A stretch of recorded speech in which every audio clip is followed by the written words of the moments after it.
বাঁচবো আর কয়দিন, অর্ধেক হায়াত তো চলে গিয়েছে।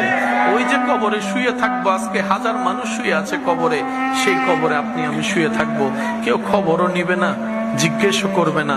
এ দুনিয়া এত ব্যস্ত, জিয়ারত করার মতো মানুষের টাইম নাই। কথা বলেন ঠিক কিনা?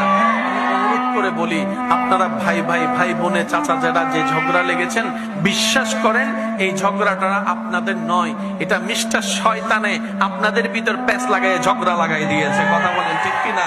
অনেক এলাকার মানুষকে দেখবেন দুই ভাইয়ের দ্বন্দ্ব হলে মাঝখানে গিয়ে একটু কান পরা দেয়, একটু তোলা দেয়, এমন এমন কিছু কথা বলে যেন দুই ভাই ঝগড়া লেগে যায়। বাস্তবতা দেখা যায় ওই দুই ভাইয়ে 10 বছর মামলা টানাটানি করেছে, তৃতীয় নম্বর ব্যক্তিটা দোনোজন থেকে টাকা খেয়ে লাখ টাকা থেকে কোটিপতি হয়ে গিয়েছে, এমনও পর্যন্ত মানুষ আছে। তো মানুষ তো আমরা, রাগ তো থাকবেই, অভিমান তো থাকবেই, মান অভিমান তো থাকবেই, ভালো লাগা খারাপ লাগা তো সবারই থাকবে, সবাই